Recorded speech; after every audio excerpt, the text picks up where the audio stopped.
पद्मा प्रजापति जी, मध्य प्रदेश से। राधे राधे गुरुदेव, आपके चरणों में कोटि कोटि नमन। महाराज जी, एक वर्ष से आपको सत्संग सुन रही हूँ और मैंने आपको गुरु रूप से स्वीकार कर लीजिए। महाराज जी, आपके कहे अनुसार राधा नाम का नित्य जप करने का प्रयास करती हूँ। गुरुदेव, एक विडंबना है कि गीता में साफ साफ लिखा है कि कर्म का फल भोगना ही पड़ेगा, और इसका उदाहरण हमने महाभारत में भीष्म पितामह जी के मृत्यु के समय देखा। श्री कृष्ण जी गीता में कहते हैं कि तुम मेरी शरण में आओ, मैं तुम्हें सभी पापों से मुक्त कर दूंगा, और आप भी कहते हैं कि राधा नाम जब से सभी पाप नष्ट हो जाएंगे। तो महाराज जी, भीष्म पितामह जी को दोष मुक्त क्यों नहीं किया, जबकि वो देखो, भगवान के कुछ अनन्य कुछ भक्त थे? भगवत स्वरूप ईश्वर कोटि के महापुरुष स्वयं लीला करके हर बात को प्रमाणित करते हैं। तो जैसे भगवान के श्रीमुख से निकला है कि अवश्य में वो भोक्तव्यम कृतम कर्म शुभाशुभम। तो भगवान और भीष्म जी, ब्रह्मा जी, धर्मराज जी, भगवान शंकर जी, ये इतना भी अंतर नहीं है। नारद जी जैसे ना, ये महाभागवत जो द्वादश महाभागवत हैं, ये साक्षात भगवान के ही अवतार हैं। तो एक एक शब्द का प्रमाण मिलता है। अवश्य में भोक्तव्यम, तो बोले भीष्म जैसे महापुरुष को भी भोगना पड़ा। अहम तो हम सर्वपापेभ्यो मोक्षयिष्यामि मां शुचा, तो वैश्यागामी बिल्व मंगल जी, इसी जन्म में जगत पूज्य बिल्व मंगलाचार्य जी। घोर वैश्या जो पापाचरण करती है, रंगनाथ जी भगवान ने सर झुका दिया और मुकुट पहनाए उसके। एक प्रसंग आपको बताते हैं, हमारे गिरिराज जी का ही है। श्री कृष्णदास जी महाराज अधिकारी जी, वल्लभाचार्य भगवान की शरणागत, और श्री नाथ जी के श्रीअंग सेवा में वो कुठारी पद में थे।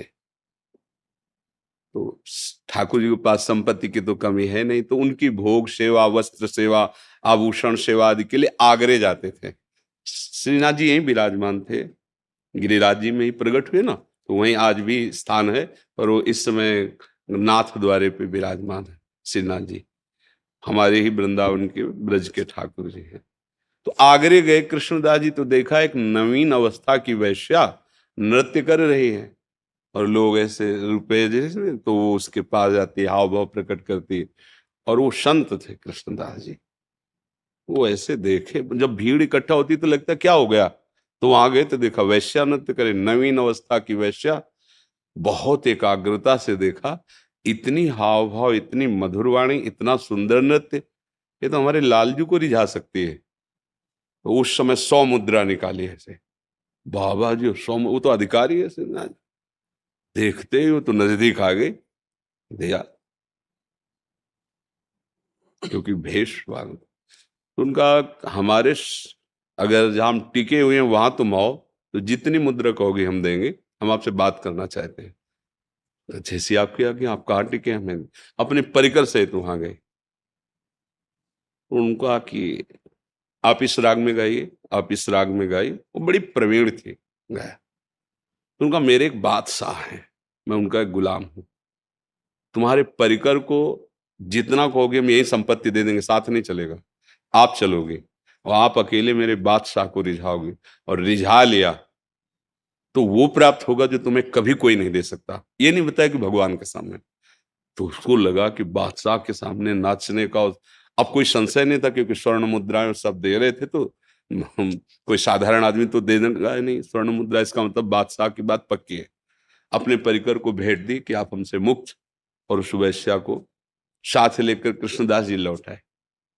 अपनी कुटिया के बगल में पर्ण कुटी बनवाई।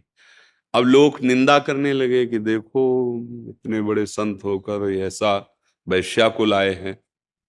राधा कुंड, श्याम कुंड, अप्सरा कुंड, सब कुंडों में स्नान करवाया, और ये पद गाना है।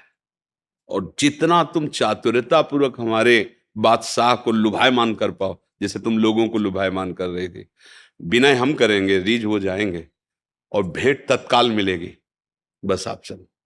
ले गए, श्रीनाथ जी के सामने खड़ा किया, कहा ये मेरे बादशाह है, आप इनको। तो जो पद बताया था, पूरा पद वैसी भावभंगियां बताई थी।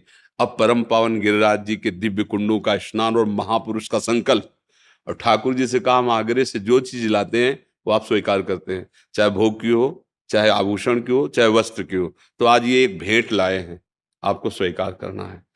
पद गा के जीव ही जैसे बादशाह को किया, ऐसी मुद्रा में हुई तो ये देखा आगे, कोटि कोटि मनमथारी ललित त्रिभंगी मुरली मनोहर ठाकुर। तत्काल प्राण निकल गए, तत्काल प्राण निकल गए, निष्प्राण होकर गिर गए। बोले ठाकुर ने भेंट स्वीकार कर ली। अब बोलिए, जो वैश्या है, अभी कोई साधना नहीं हुई, भगवान के शरणागत भक्त की बात मान ली, और वो भगवान के सामने भक्त का संकल्प और भगवान की कृपा क्षण में परम पद को प्राप्त हो गई। ये जो ईश्वर, जैसे सनकादि, ये ब्रह्मबोध संपन्न महापुरुष है, इसमें इनमें कहीं काम क्रोध का लेस भी नहीं है।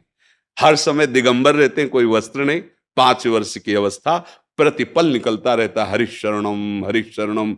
लेकिन जय विजय रोक देते हैं। इन्होंने साप दे दिया राक्षस भाव के लिए, जाओ 3 जन्म के लिए दैत्य हो जाओ। ये भगवान की लीला होती, वो अपने आप से अपने आप में खेल रहे। सनकादि, जय विजय और भगवान इतना भी अंतर नहीं है। हरि स्वरूप होकर जय विजय विराजमान है, हरि स्वरूप होकर सनकादि। अब वो लीला उनको करनी नहीं, सनकादि में क्रोधादि नहीं। एक जन्म की क्या बात, कुछ क्षण तन्मयता पूर्वक भजन कर ले तो भगवान उसको निश्चित निष्पाप कर देते। पर जैसे कुछ उदाहरण मिलते, जैसे देवर्षि नारद जी काम विजयी होकर अहम आ गया, शंकर जी की बात नहीं मानी, भगवान से जाके अपने अहम की बात कही, तत्काल मोहित हो जाते हैं और ब्याह के लिए तैयार हो जाते हैं। ये भगवान के 24 अवतारों में नारद जी हैं, क्या उनमें काम है क्या? नहीं। वो हमें ये करके बताते हैं कि ऐसी स्थिति में भी यदि आपको अभिमान आ गया तो आप गिर सकते हैं।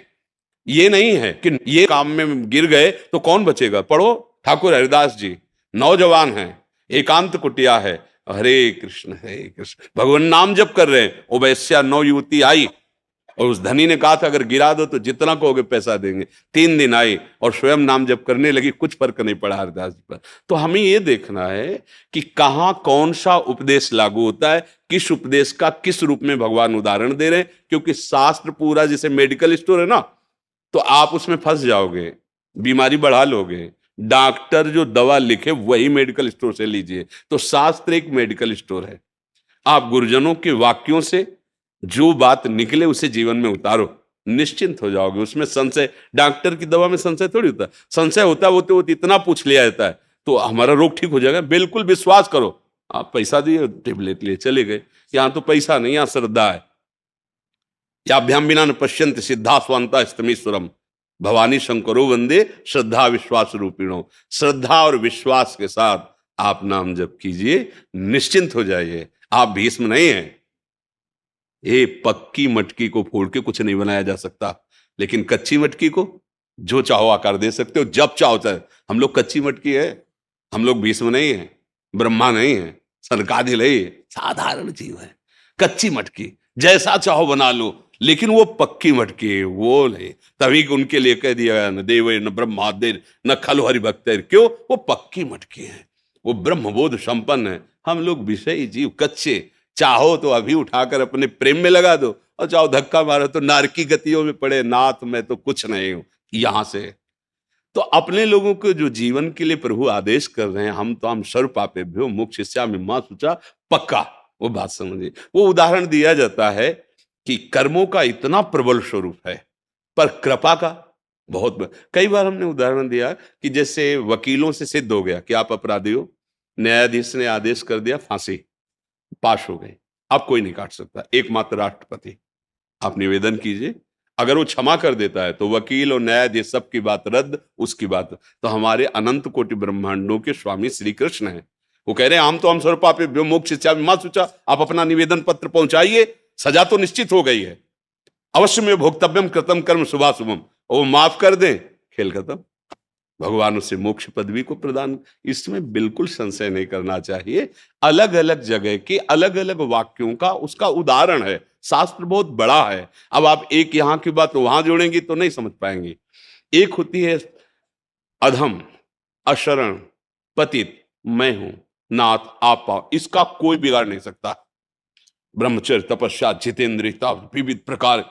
अब वहां आपको जांच होगी, क्योंकि आप हैं कुछ, और जो कुछ नहीं है वो सीधे गोद में बैठे। इसीलिए तो यही दरबार दीन को आदर रीति। दीन का तात्पर्य हम कुछ नहीं प्रभु, केवल आपकी कृपा से ही हमारा निस्तरण हो सकता है। मेरे बनाए ना बनेगी कोटि कल्प लो, राधा राधा राधा, सब बात बन जाएगी। और मानने की है मान लो तो अभी सब संशय खत्म हो जाएगा, ना मान लो तो राधा राधा जपते रहो, जान जाओगे, फिर तुम्हें बताना नहीं पड़ेगा। अब भजन न करो तो बुद्धि की ताकत नहीं कि इस बात को जान सके।